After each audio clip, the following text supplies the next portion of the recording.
Hello guys and welcome again, Kazar here.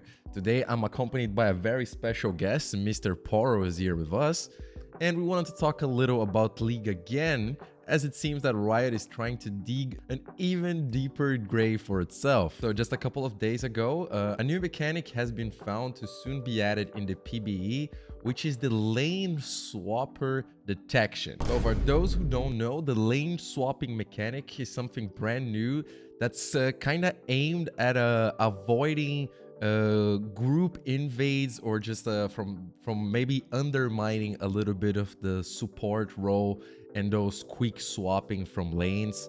What basically happens is, so top lane will now have this debuff until 3 minutes and 30 seconds. So if you have two champions on top lane, it's going to be applied to both champions. And what the debuff does, it's going to increase both the turret damage to 300% on minions, to max damage on champions. And not only, it's also going to buff the experience and the gold gain from the defending laner that is being invaded by those two champions. So if you have a support on top lane, or even if you have your mid laner trying to help the top lane, both are going to get the debuff and your lane is basically gonna be fucked. The same debuff is also applied to mid lane, but only up until 2 minutes and 15 seconds. And even though the debuff doesn't last for a long time on the game, it does have a couple of implications. It's not really gonna affect most of their player base, since probably 99% of players don't really do lane swapping, but it's something that's really recurrent on pro play. And it also takes away of those group hugs, you know, so trying to invade the jungle and just trying to do some funky weird things kind of limits those kind of plays, right? And it can also kind of works kind of like a troll mechanic, since you just need a laner to walk up into a certain range, and the range for these debuffs are insanely big. And still, we have to remind, this is a test. This is going on PBE, so they're testing this out. But if this comes out to be just as it is, I think it's just a bad mechanic in itself, you know? Not only it changes how pro play works, but it can also just serve as a great troll mechanic for people that just want to troll your games, you know? So besides talking about how these mechanics just destroy the games in itself, it also points out on how Riot is kind of walking a very weird path right now. Besides what we already have happening on the monetization side, which I already have a video on about, so click this link right here and go check it out. Besides what's happening on that side, it already seems that Riot is taking some really radical measures on the game, on the gameplay side. And it's really weird to see this, because they are applying some changes to the game itself. They're bringing new stuff to the game, which honestly should have been brought years ago, like map changes, new creatures on the map itself, like Atakan, and also a couple of smaller mechanics to the game. It just seems really weird that now they're applying such restrictive measures to the game when we have a MOBA that is about 13, 15 years old. And in itself, a MOBA is a strategy game, right? When I try to explain League to someone, I always say it's like a chess match that you're playing with 5 other people. It's 10 people playing one game of chess all together. So you kind of have to coordinate and strategize on how you want to win the game, but you have the freedom to do it however you want. You only have one objective, right? That is destroy the Nexus and you win the game. Hit the Nexus, not the Vlad! What the actual fuck are you doing? How you get to that, it's kind of up to you.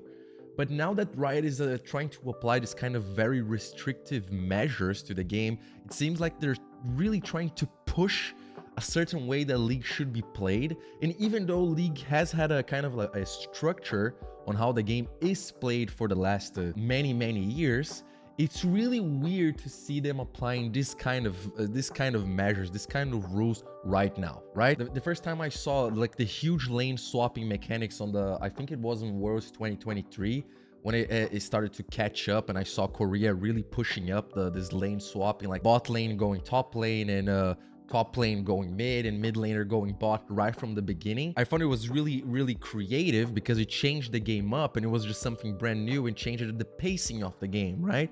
But now you don't have that option. You have to play a structured game where ADC and support are gonna have to go bot. The support can't roam early game to try to get an advantage for either top laner or mid laner. They have to wait for the lane swapping and just sit on the bot side. It just seems like Riot is really trying to push some weird new things, right? And not only that, Riot is also going on a spree of layoffs for a lot of the creative team. We have the weird monetization mechanics coming up, like the gacha and the super premium skins. It's just a, you know, it's just weird. But it just seems like it's taking a lot of the freedom away from the game itself. And I really hope they don't add anything that's even more intrusive to the game and don't fuck up the game even more. Besides these really restrictive measures like the lane swapping mechanic, there's definitely other ways they can implement other debuffs or kind of softer restrictive ways of trying to not have the lane swapping happen that much. You know, maybe reduce the range from the XP from the support, maybe debuff the support item so that whenever they leave lane they get a debuff, or just do smaller things that are not super restrictive or just that have that much impact and can't fuck up the game completely, you know? So for example, if a mid laner is trying to help his jungle take the scuttle from the other jungler, and by accident they roam way too further up to top lane, and he triggers the debuff for the top laner, the lane is gonna be fucked for 30 seconds. The debuff for the top laner lasts for 26 seconds, while for the mid laner it's only 6 seconds, which in my opinion is just furthering islanding away the top lane, which was already a very isolated lane in itself. You know, it was an island, and now it's a completely different freaking universe, you know, until 3 minutes and 30, which is insane. And also, just a small detail, this debuff doesn't really apply if you have no jungle in your team. And I was kind of thinking about the idea of if there is a possibility that playing no jungle and going like 2 top, 2 bot, 1 mid, or maybe 2 mid, 1 top. I don't know, just some crazy ideas. Like, you can go out of the box, but you're giving away too much, you know? You're giving away your entire jungle to the other team. So I don't know, it's just a kind of crazy ideas going through my mind, because that's the thing about League, you know? You play around the crazy shit too. It's not all formulaic. There is a bunch of weird stuff that work. You can have mid laners that go as support and it still works. You can have a Yasuo ADC and make it work. You can have Cyan ADC, Cyan support, and make it work. You know, that's the beauty of League that I used to enjoy so much back in the day.